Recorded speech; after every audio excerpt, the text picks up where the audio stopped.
जी, मुस्तकीम मंसूरी। हम all India Muslim मजलिस के राष्ट्रीय महासचिव हैं और मंसूरी समाज से अखिल भारतीय मंसूरी समाज के उत्तर प्रदेश के अध्यक्ष हैं।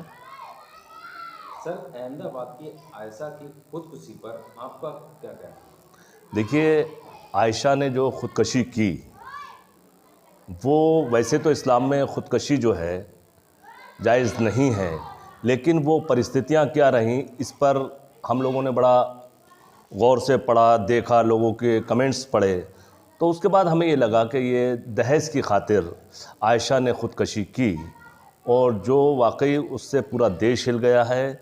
तमाम लोगों में इसको लेकर के गुस्सा भी है, तमाम बरादरियों में जो है इसको लेकर गुस्सा है और सब ने कम से कम आयशा के ख़ुदकशी के बाद एक अभियान चलाने की जो कोशिश की है वो एक अच्छी कोशिश है।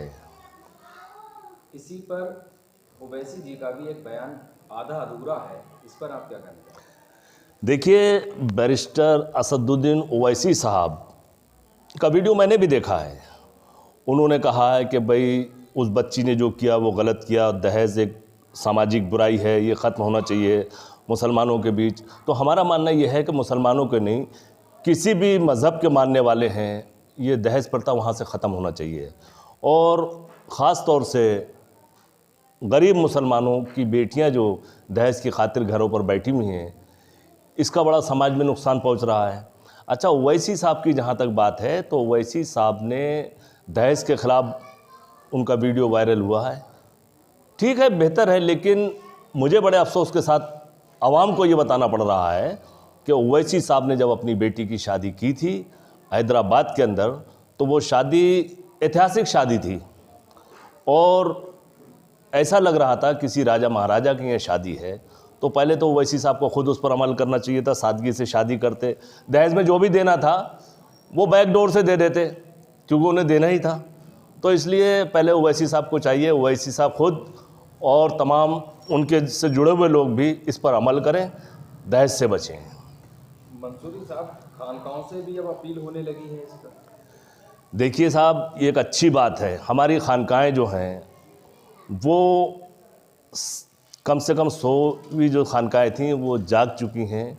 और सबसे बड़ी बात ये, जितनी भी खानकाहें मुल्क भर में हैं, लोगों में उनकी आस्था है, उनके फरमान को मानते हैं, लेकिन साथ ही खानकाहों की भी जिम्मेदारी बनती है कि अगर किसी गरीब की बेटी दहेज की वजह से घर में बैठी हुई है, तो खानकाहों को ये चाहिए कि चाहे 6 महीने में, चाहे साल भर में, अपने अपने शहर में और आसपास के शहरों के लोगों को ये संदेश भेजें कि हम एक इज्तिमाई शादी का प्रोग्राम कर रहे हैं और उसमें सरमाएदार लोगों से भी मदद लें। खानकाह के पास पैसे की कोई कमी नहीं है, अकूत पैसा है खानकाहों के पास, उस पैसे का भी इस्तेमाल करें, तो मैं समझता हूँ इस पर अंकुश लग सकता है। और सबसे बड़ी बात एक जो है वो ये है कि खानकाह के लोग अगर इस पर सख्त एक्शन लेते हैं तो तेज़ी से लोगों में असर होगा और जो लोग दहेज लें और दहेज दें उनका खानकाहों की तरफ से सामाजिक बहिष्कार का अपील करना चाहिए। तो इसी तरह अब सारी बिरादरियां भी अपील करने लगी हैं। देखिए, कुछ बिरादरियां ऐसी हैं जहां पर काफ़ी पहले से इस पर अमल कर दिया गया है, जैसे घोसी बिरादरी है, कुरैश बिरादरी है। इन लोगों में एक अच्छा सिस्टम है कि वो ना तो खाने का कोई बंदोबस्त करते हैं, ना दहेज का कोई मसला होता है, बहुत सादगी से उनकी शादियाँ होती हैं।